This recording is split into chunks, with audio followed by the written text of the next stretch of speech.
wish I could say that it was a pleasure to speak today, but it's certainly not the case tonight in the House. The news and the allegations from the RCMP are extremely concerning, and they must be taken seriously as opposed to what has taken place tonight in this House. And this debate is primarily about the Prime Minister, who has the power to take them seriously and has not done so. And any foreign interference from any country that we have been hearing about in this House, outside of this House, with this government for years, needs to be stopped. Our government's first job is to keep citizens safe from foreign threats. The very fact that we are here in this place debating such a serious issue demonstrates that the government has failed. Our government has failed in its obligation to keep this country safe and secure the integrity of our nation. And it's a natural consequence of 9 years of incompetence, of chaos, of an attitude that puts dividing the divisive nature of this Prime Minister over the security of the public. And we've seen it time and time again, and we've seen it particularly in the last year. Canada has become a playground for these activities. And you hear it, and the evidence is there, and multiple people have said it out loud on record, and still it's ignored.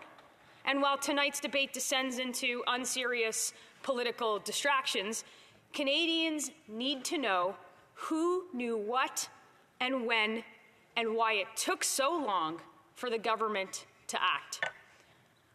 While we're here to address the allegations about foreign interference in India, this is about much more than that. It's certainly about India, but it's also about Beijing. It's about the tyrannical regime in Iran. It's about all of the times that our Prime Minister made a mockery of our democratic processes and, frankly, our values. Every Canadian should be concerned because it is putting our lives and our freedoms and our country at risk. The allegations that have been made are serious, incredibly so, and they should be investigated and pursued to the fullest extent of the law. As a country, we must stand resolutely against the attempts of other actors to interfere with the rights of our citizens and our democratic process. The idea that a foreign state would even attempt anything near these allegations certainly merits more than the anemic response provided by the Liberals at every turn over the last 9 years. Furthermore, any suggestion that individuals collaborated or colluded with these attempts or in any other attempts should be fully investigated and, again, pursued to the fullest extent of the law. That's really not up for debate. But here's what these suggestions should not be, Mr. Speaker. They should not be used as a means to score cheap political points that nobody is buying anymore, to divide our nation into smaller and smaller groups, into smaller and smaller factions. What this Prime Minister did when he appeared in front of Justice Hogue last week is exactly that. He went there with one mission: to level unfounded and unproven and unfair allegations against members of this party and members of his own party, casting aspersions. Now, you have to realize, Mr. Speaker, if you can't name the parliamentarians, then it should be equally it should be equally wrong to say anything about them or say what you know or their party affiliations. And he frankly cast aspersions on the entire House and then walked away from the podium.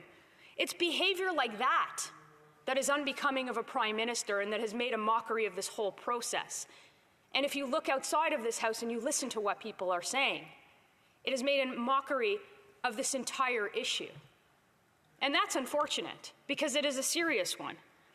He should be less focused on trying to make this a mockery, and he should be more focused on the serious implications that this has for our national interest. He is more than just the Liberal Party leader. I don't know how long he's going to be the Liberal Party leader. He is the Prime Minister and he should remember that. But I suspect it might be difficult when his caucus is revolting against him, and he needs to focus at least a little bit of attention elsewhere for the first time. You know, my parents always told me growing up that if you're going to make a serious allegation about, you know, conservatives being part of something, you would need some evidence to back it up.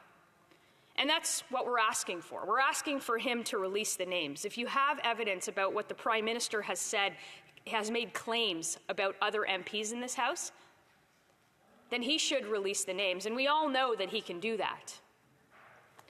We're asking the Prime Minister to release the names of the individuals that have been accused so that we can deal with the actual problem, so that we can move forward constructively. That's what Canadians want to know on this and on the matter at hand. But he won't, because this is another crass and pathetic attempt by the Prime Minister to divide and to distract and to deflect his mistakes.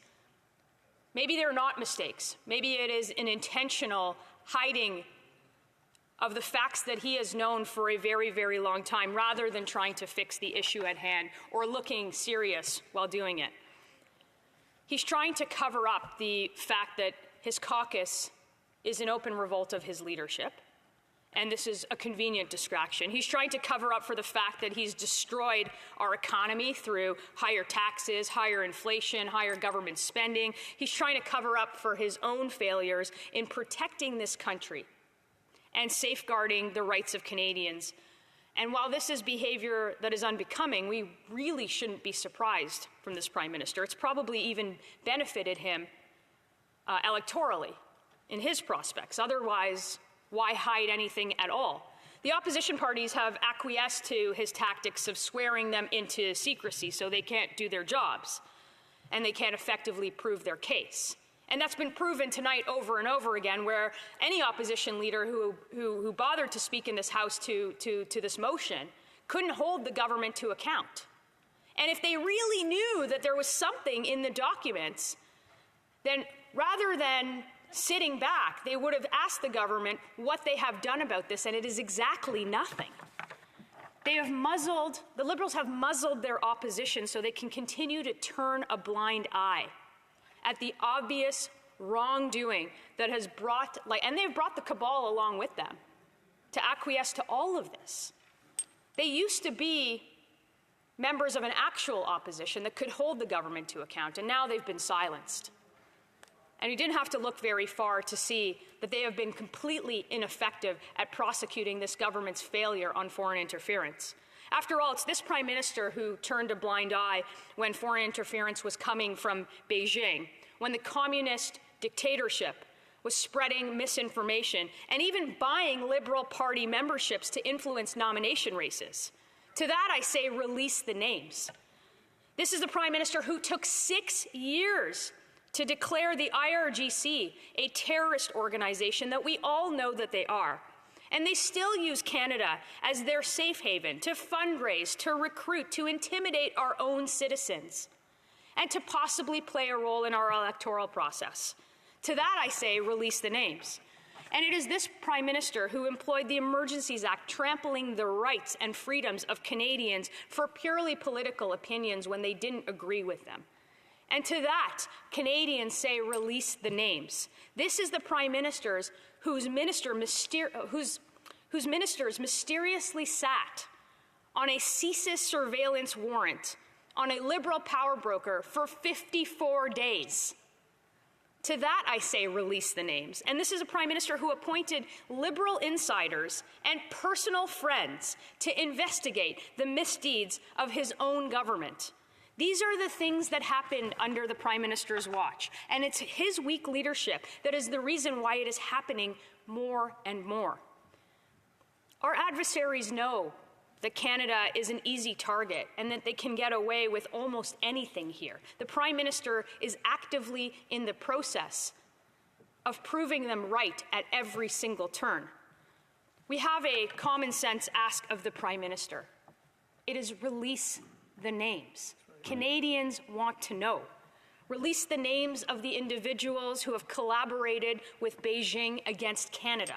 Release the names of the individuals who have collaborated with India against Canada. Release the names of all of the people who knowingly and wittingly work with hostile foreign states for personal gain. It is an easy thing to do. The Prime Minister did it once in the House of Commons already. He can do it again, but he won't. Prime Minister doesn't seem to want to do that. He seems to want to continue this sideshow, the political theater, as long as possible, because it allows him not to talk about the issues that he doesn't want to talk about, because he's lost all semblance of control. He looks unhinged. That's right.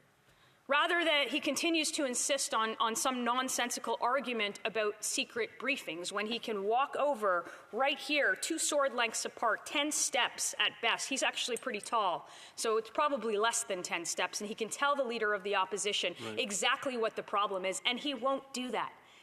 You know why? It's because he's using this for political gain. If the member from Carleton takes the briefing by admission of the Prime Minister's own Chief of Staff, he will be unable to speak about the results or act upon them, just like the Prime Minister has failed to do. He can't do that in any way. His own office says that. In fact, the former leader of the NDP says that too. He deserves the information and not the handcuffing. The CSIS Act actually allows for this. The CSIS Act allows for anybody to offer any information on anybody about the risks of foreign interference without forcing them into sworn secrecy. And I will repeat that. The CSIS Act actually allows the Prime Minister to walk over here and tell the Leader of the Opposition everything he needs to know. But you know why he's not doing that? Because he doesn't want to deal with the problem in his own caucus. But the government insists again and again on secrecy without ever telling us why. I'll tell you why, Mr. Speaker. It's because he's hiding things from Canadians once again. It's because he is scared. It's because he has benefited from it politically. So we'll have to ask, what is the Prime Minister hiding? What is he so scared of? We know that there are individuals from all parties who are rumored to be implicated. But Conservatives aren't scared of anything. If the government acted,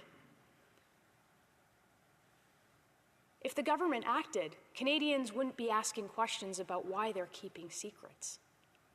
And I think everybody would be better off. Every single member of Parliament that has now had the Prime Minister cast aspersions on them.